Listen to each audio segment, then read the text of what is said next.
Neste vídeo, vamos continuar o nosso estudo sobre o Google File System. Cada mutação no Google File System, ou seja, uma operação de write ou append, ela vai ser executada em todas as réplicas de um chunk. Na verdade, uma mutação ela vai modificar tanto o conteúdo ou o metadados de um determinado chunk.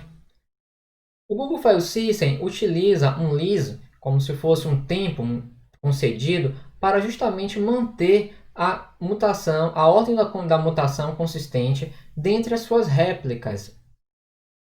Nesse contexto, o master ele vai conceder um list de chunk para uma das suas réplicas, que na verdade vai ser denominado como a réplica primária. A réplica primária ela vai executar um papel muito importante nessa operação, pois justamente ela será responsável por determinar uma ordem serial, em outras palavras, números, para todas as mutações àquele chunk. E todas as réplicas que vão ser denominadas como secundárias terão de aplicar aquelas mutações justamente na ordem determinada, selecionada pelo nó primário. Dessa forma, uma ordem de mutação global ela vai ser definida primeiro pela concessão do grant, que o master definiu quanto ao nó primário, e em segundo lugar, pela ordenação serial, pelos números que o nó primário escolheu. No Google File System, um list ele tem inicialmente um timeout de 60 segundos. Porém, uma réplica primária ela pode requisitar ou receber extensões do master indefinidamente. Basta que justamente o primário ele solicite. Essas extensões e as concessões elas vão pegar carona justamente nas mensagens de Heartbeat, que é justamente o tipo de mensagem que vai ser trocado periodicamente para trocar informações e principalmente indicar que os nós, as entidades estão ativas, não falharam. O master ele pode algumas vezes revogar justamente a concessão dada para um nó primário antes que ela expire. Por exemplo, um master ele precisa desabilitar mutações no arquivo, um chunk que justamente está sendo renomeado. E nós podemos nos perguntar, o que acontece se o master perder a comunicação com um nó primário?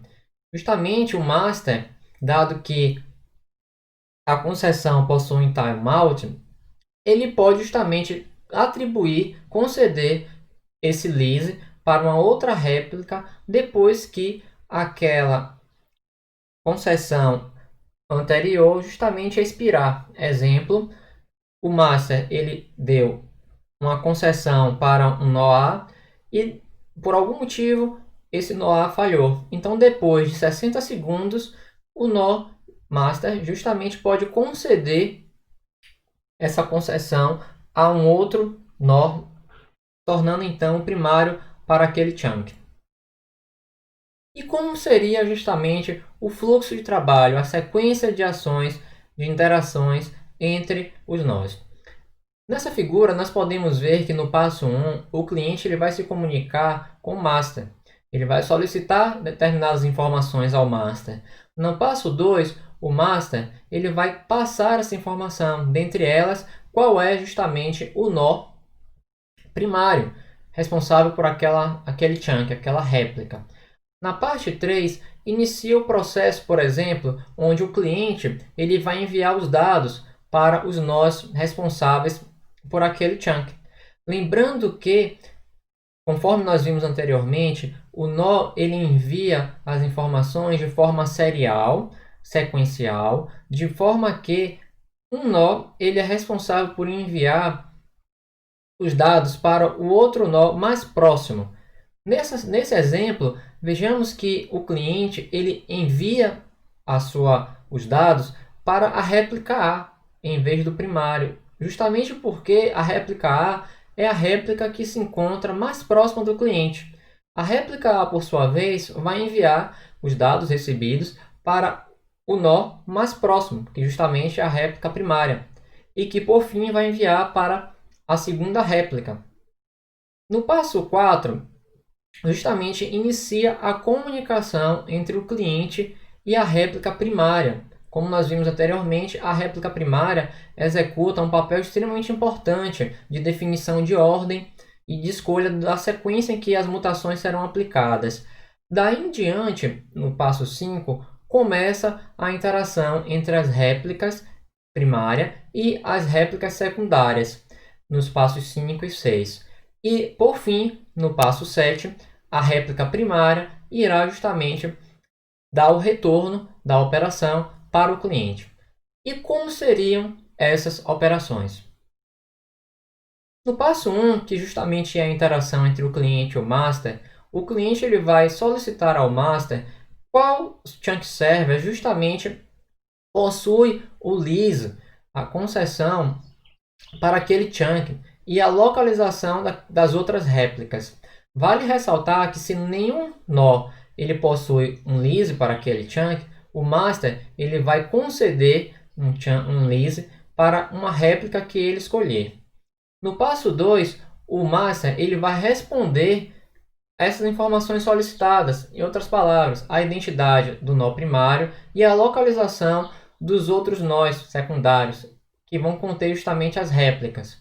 O cliente ele vai armazenar em cache essa informação para futuras mutações. E ele só precisará contactar o master novamente apenas quando o nó primário ele se tornar inalcançável por meio de uma falha, quando o primário ele responder que não mais ele possui um lease para aquele chunk, quando houver um timeout na entrada da cache ou quando justamente o cliente ele solicitar novamente a abertura daquele arquivo. No passo 3, o cliente justamente enviará os dados para todas as réplicas. Vale ressaltar que, como nós vimos, esse envio é de forma bastante inteligente, pois um nó envia o dado recebido para o nó restante mais próximo. No passo 4, uma vez que todas as réplicas tenham recebido os dados, o cliente vai enviar a requisição descrita para a réplica primária. Justamente a réplica primária, como nós vimos, vai exercer um papel extremamente importante. Vai atribuir números seriais consecutivos para todas as mutações que ele recebe e, desse modo, vai prover a serialização necessária. E as réplicas, a nó primário, ele vai aplicar a mutação no seu próprio estado local. Vale ressaltar que várias requisições podem ser recebidas concorrentemente pela mesma réplica primária. Então, daí vem a importância da ordenação serial que a réplica primária vai fornecer. No passo 5, a réplica primária vai encaminhar, direcionar aquelas requisições de write justamente para todas as réplicas secundárias. E, por sua vez, cada réplica secundária vai aplicar as mutações na mesma ordem, com base no número serial definido pela réplica primária. No passo 6, as réplicas secundárias vão responder para a réplica primária, indicando o sucesso ou a falha daquela operação. No passo 7, a réplica primária vai responder para o cliente. E nesse contexto, qualquer erro encontrado em algumas das réplicas vai ser reportado, indicado para o cliente. E em caso de erros, o write ele pode ter sucedido no primário e num subconjunto arbitrário de réplicas. Nesse caso, a requisição do cliente é considerada tendo falhado e a região que foi modificada ela vai ser deixada em um estado consistente. E o cliente, no caso, ele fará novamente tentativas por meio dos passos 3 a 7 antes de determinar um retry a partir do início do write. O Google File System, o seu código, ele vai particionar uma operação de dados em múltiplas operações de write. E essas operações, elas podem ser intercaladas ou até mesmo sobrescritas por operações concorrentes de outros arquivos ao mesmo arquivo. E essa região de arquivo compartilhada, ela pode terminar contendo fragmentos de outros clientes.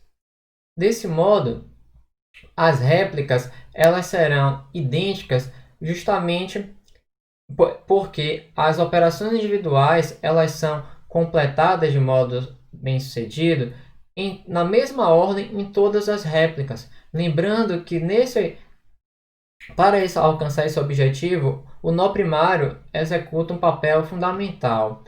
Porém, nesse contexto, a região ficará num estado consistente, porém indefinido, com base nas especificações do paper. E qual é o fluxo de dados? Em termos do fluxo de dados, as operações elas vão fluir do cliente para a réplica primária e então para as réplicas secundárias. Os dados, como nós vimos, eles são enviados de forma linear por uma cadeia de chunk servers e de um modo que vai ser pipelined, pois ao receber um dado, aquele nó ele vai ser responsável por encaminhar para o nó mais próximo. Cada máquina ela vai encaminhar o dado para a máquina na rede que está mais próximo do ponto de vista da sua topologia, e essa máquina não recebeu ainda o dado. E as distâncias, com base no paper, elas podem ser estimadas com base no endereço IP. Exemplo, o servidor 1 envia para o servidor 2, que envia para o 3 e por fim envia para o 4. E uma vez que o chunk server tenha recebido os dados, ele começa a encaminhar imediatamente. O Google File System ele fornece um append atômico, que justamente ou tudo vai ser executado de forma bem-sucedida ou nenhuma informação vai ser persistida.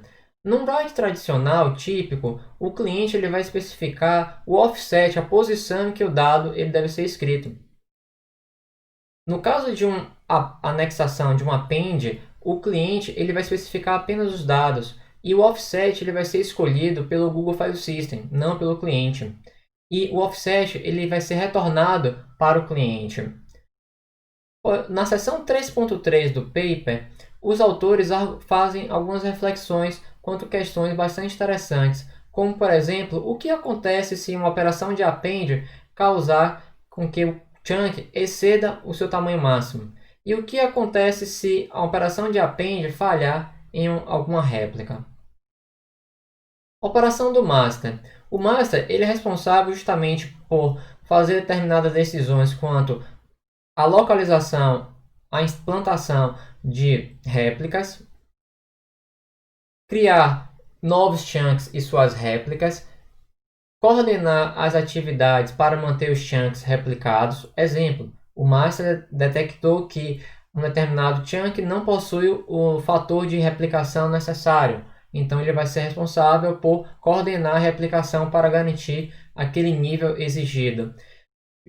Balancear a carga entre os chunk servers. Exemplo, um determinado chunk ele está sendo muito demandado ou concentrado em uma determinada região do meu data center. Então o chunk ele pode justamente replicar aquele chunk em uma região mais próxima dos nós que estão requisitando. Exemplo, em vez de usuários na Ásia requisitarem chunks que se encontram na América do Sul, poderia-se então replicar aquele chunk para evitar sobrecarga do servidor na América do Sul e instalar na Europa, por exemplo. E reivindicar armazenamento que não está sendo utilizado.